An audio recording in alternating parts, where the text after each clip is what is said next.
প্রথম ধাপের ভোটের প্রস্তুতি সম্পর্কে বিস্তারিত জানাতে চলে যাচ্ছি আমাদের সহকর্মীদের কাছে। শুরুতেই যাব ফেনীতে। সেখানে আছেন সহকর্মী নজির আহমেদ রতন। রতন, নির্বাচনী সরঞ্জাম পাঠানো শুরু হয়েছে কিনা?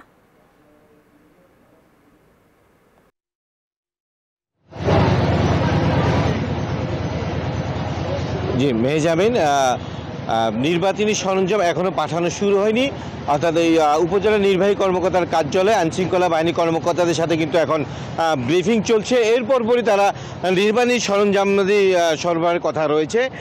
ইতিমধ্যে কিন্তু নির্বাচনী সরঞ্জাম নেওয়ার জন্য কিন্তু পুলিশ সদস্য বা আইনশৃঙ্খলা বাহিনীর মধ্যে পুলিশ সদস্য এবং আনসার বিডিবি সদস্যরা কিন্তু এসেছেন পরিমাণ। তারা অপেক্ষা করছেন নির্বাচন ব্রিফিং শেষ হওয়ার পরে তারা কিন্তু নির্বাচনী সরঞ্জাম নিয়ে স্ব কেন্দ্রে চলে যাবেন।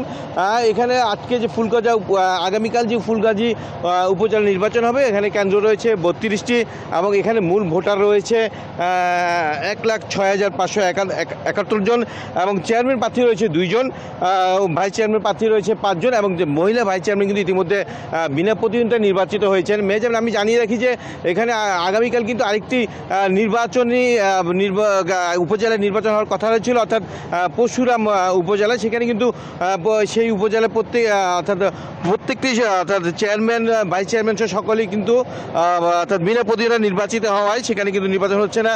এবং আমরা এখানকার সাথে রিটার্নিং কর্মকর্তার সাথে কথা বলেছি। তিনি বলেছেন যে সুষ্ঠু নির্বাচনের জন্য যথেষ্ট প্রস্তুতি রয়েছে তাদের কাছে। তো বলা এই ছিল আমার কাছ থেকে নির্বাচনের ফুলগাজীর যে আগামীকাল যে নির্বাচন অনুষ্ঠিত হবে তার সবশেষ তথ্য।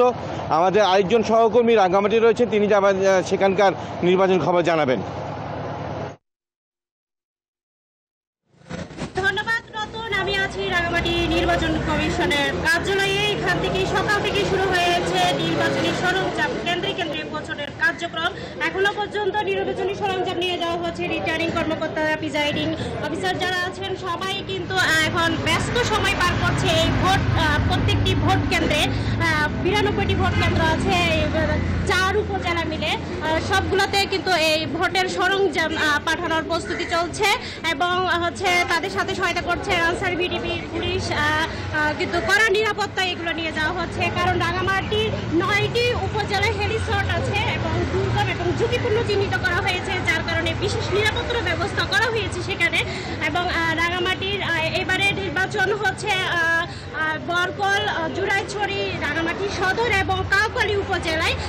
এইসব উপজেলাগুলোর মধ্যে হচ্ছে জুরাইছড়ি, বরকল এবং কাউখালী উপজেলার নিরাপত্তা গ্রহণ করা হয়েছে, কারণ এইসব এলাকাগুলো খুবই দুর্গম।